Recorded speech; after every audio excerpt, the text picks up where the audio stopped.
Hi, welcome back to this final session of Paint This with Jerry Arnell on this wonderful painting called Beyond the Wall. It's really an exciting adventure of just doing a combination of multiple things from landscapes and sky and road and the old archway with the building here, the courtyard with the stucco on it and the flowers. It's been exciting.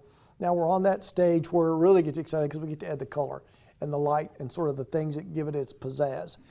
So let's take a quick look, a little summary on where we've been and where we're headed.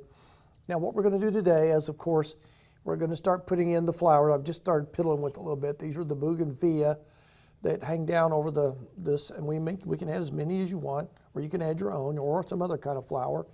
I've got the big flower pot here. I'm going to put some yellow, I don't know, daisies or whatever this is going to be. I'm going to have some more flowers over here. And then it's a refinement step of just going in and casting shadows and adding cracks and little details that you want to add, maybe a little piece of a fence there, and or maybe a person walking down the road. There's lots of things you can do to a painting like this. But all I want to do, at least from my perspective as a teacher, is get some of these things in that I really intended to show you. And right now, let's get to the flowers. We left off last week putting in the yellow-green highlights on some of the vines hanging down. Now, we're going to go ahead and start putting some of these flowers. This is just red, just pure cad red light. Now, you can use any red you want. You can use a crimson or anything. And these are they're just these little beautiful red flowers. You just tap it like this and just kind of dab them in and just get enough where it looks really good and hang them down.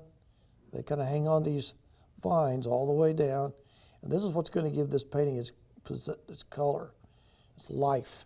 The paint has to go on thick.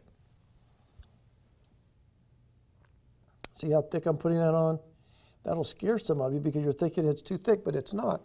That's the only way color, in these particular paints, these acrylics, will show up. You got to put the paint on very opaque. A little different than with oil. With oil, you can put it on there and pretty much it is what it is. You get that. But with these, because when the water evaporates out of acrylic, they have a tendency to darken, and sometimes one or two values darker, and that's not always good.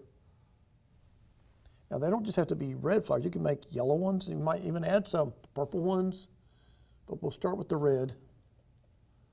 I'm just kind of dabbing down here. And I sketched in my bell, too, you can see, so we're going to put that in there in a minute.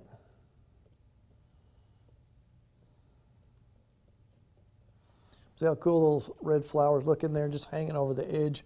Just brings back just sort of a nostalgic thing, of what it was like. Okay, so just kind of come in there.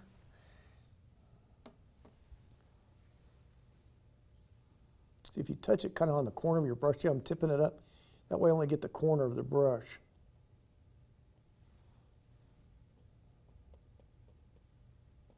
And you get that little thick paint.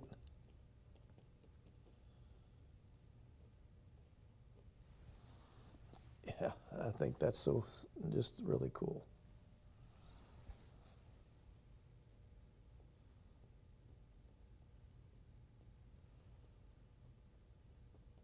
So you have to reload, pretty often when you do this. I'm just going to let it kind of come down here.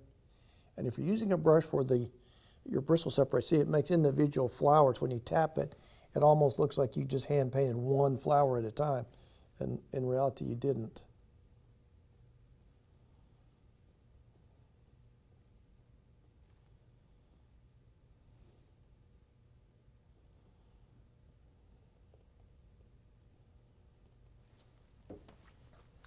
Okay, I think we've got enough that we can kind of let those sit for now. I like that pretty good.